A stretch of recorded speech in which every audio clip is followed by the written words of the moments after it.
Hola y bienvenidos a este podcast, en donde hablaremos de un tema muy controversial, el cual es el rol del estudiante y del docente en la modalidad virtual y a distancia. Hay diferentes puntos a tratar, en los cuales se hablará de modalidades de la educación, del rol del estudiante en la educación virtual, sus ventajas, desventajas, al igual que con los docentes. Entrevistaremos a un profesor para que nos cuente su experiencia en esta modalidad y ya finalizando haremos una conclusión final. Comenzamos. Lo primero es saber cuáles son los tipos de modalidades de la educación.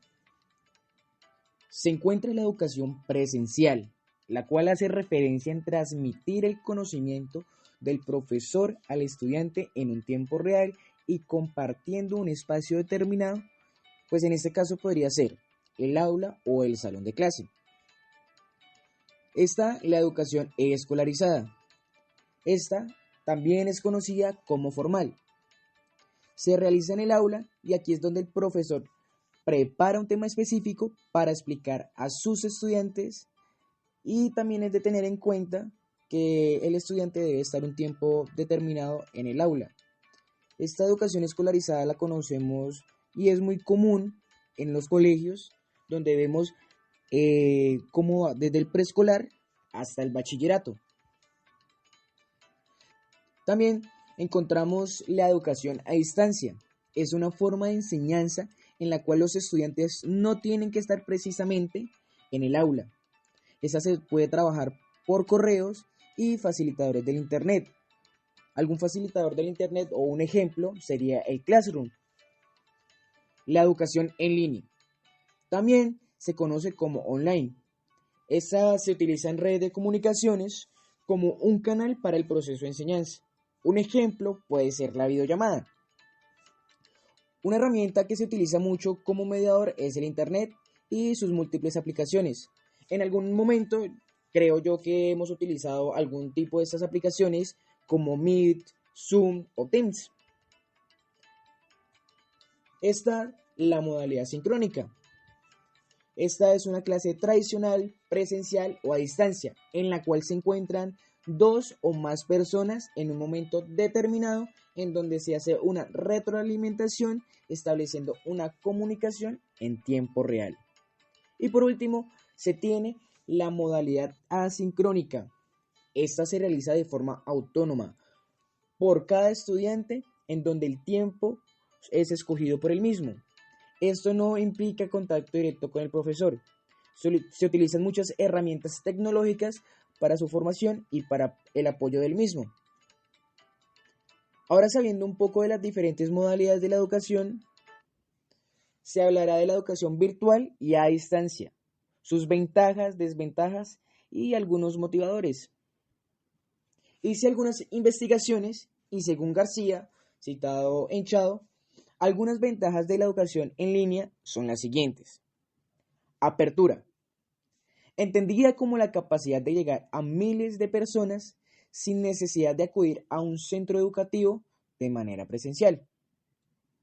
Educación centrada en el estudiante. El aprendizaje en el estudiante y no en el profesor. O sea, se centra más en el estudiante y no en el profesor. Flexibilidad. Permite al alumno estudiar a su propio ritmo, en el horario que más le resulte adecuado conforme a sus demás actividades. Eficacia. Facilita la integración de los medios y recursos en el proceso de aprendizaje. Digamos que alguno de estos medios puede ser la tecnología.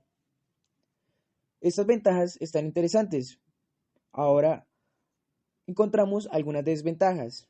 Y según Martínez, citado en Chao, algunas desventajas son aprendizaje aislado, provocando la falta de los componentes esenciales de una experiencia de aprendizaje efectivo y enriquecedor que se dan mediante la interacción cara a cara. Administración del tiempo. Requiere que el alumno administre el tiempo con eficacia, ya que muchas de las veces el alumno sube a último momento las tareas a la plataforma educativa. Creo que ese es un problema, una desventaja grande. Y lo he visto en muchos de mis compañeros en algún momento.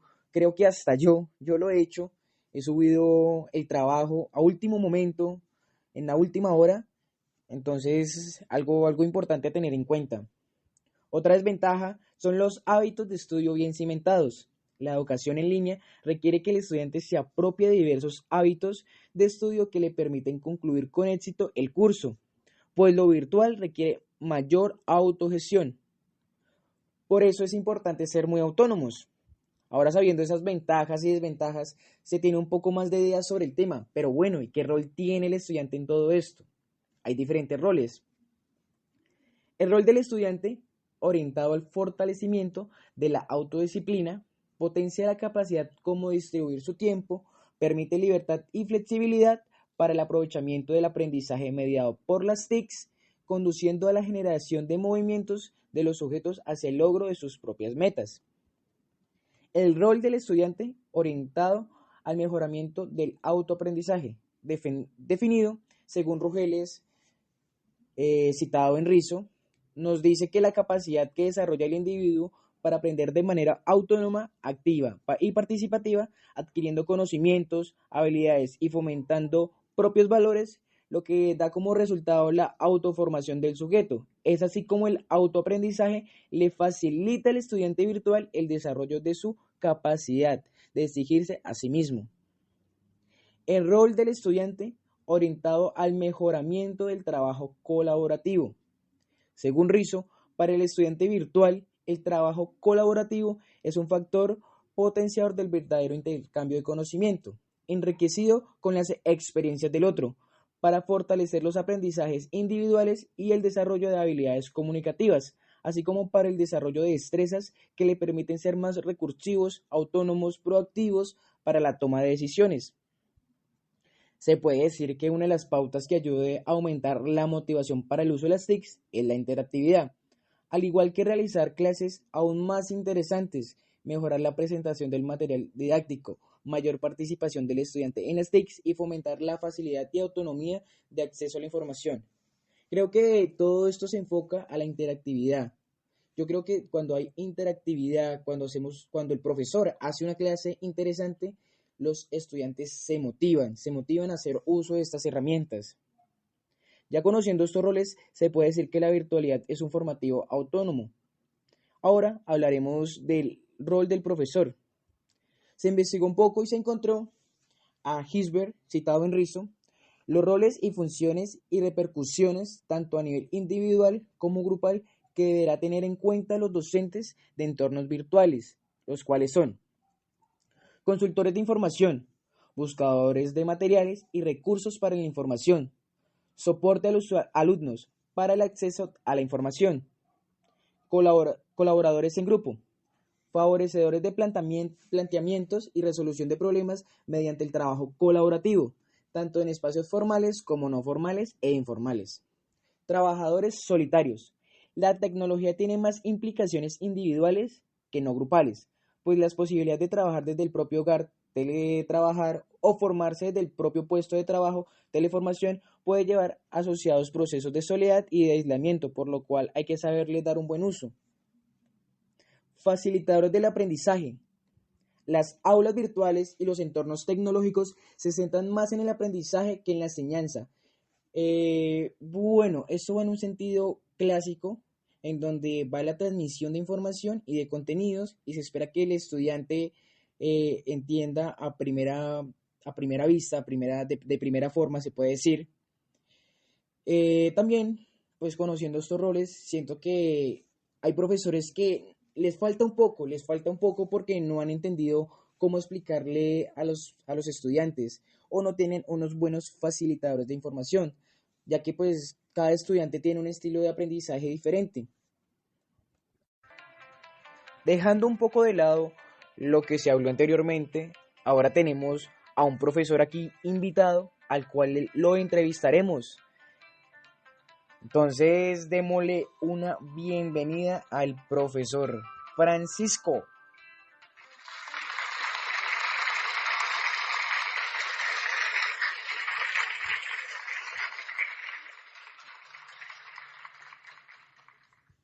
Bienvenido, profesor Francisco. ¿Qué tal? ¿Cómo está? ¿Cómo se encuentra? Hola, muchas gracias por la invitación. Me encuentro excelentemente. Bueno, profe, me alegro mucho. Profe, yo quisiera que nos contara, que me contara su experiencia como educador en la modalidad virtual. Claro, Sergio. Esto inició en la virtualización de algunas asignaturas, entre ellas informática básica, que se ofrece en el plan de estudio de todas las carreras de pregrado. Desde el año 2017 se me ha dado la oportunidad para facilitar esta asignatura en dichas carreras, tales como ciencias de la educación, humanidades, economías, tecnología y salud. Ser docente de la modalidad virtual, aunque parezca fácil, no lo es. Se debe tener primero la vocación y el compromiso y la responsabilidad social para guiar el aprendizaje. Profe, pero ser educador virtual entonces no es tan fácil como aparenta. No, claro que no. Además de todas las funciones que debe cumplir el facilitador, en esta modalidad, una de las principales que he puesto en práctica es generar compromiso por parte de los estudiantes a partir de la claridad del rol que les toca jugar, con el fin de que puedan apropiarse de las competencias necesarias que son la base para el trabajo en el ámbito virtual y por ende que sean sujetos activos y constructores de sus propios saberes. Bueno, profe, interesante. Y bueno, ¿qué métodos, qué elementos utiliza usted? Elementos importantísimos como parte fundamental que establezco en todo proceso de aprendizaje virtual es la comunicación fluida, basada en diferentes estrategias como foros de consultas, mensajes mediante la plataforma, mensajes de WhatsApp, por correo electrónico, llamadas, con el fin de asistir o conducir las actividades de aprendizajes propuestas en cada una de las semanas, así como para dar respuestas a las consultas y dificultades expuestas por los estudiantes. Profe, o sea que le toca una tarea difícil. Sí, Sergio, claro que sí, pero todo es por el bien de los estudiantes. Profe, déjeme felicitarlo por la excelente labor que hace. Y ya con esto podemos concluir que la modalidad virtual y a distancia nos enseña la autonomía. Los profesores deben ser dedicados y conscientes de las diversas situaciones, conociendo las diferentes formas de aprendizaje del estudiante. Al igual, el estudiante debe motivarse de una u otra forma, todo esto pues por un bien mayor. Hay que investigar, leer y salir de esa zona de confort. Esto es clave. Se debe de ser muy autodisciplinado, ser consciente, analítico también. No todo debe recaer en el profesor estudiantes. Así se puede crear consigo un aprendizaje autónomo de calidad.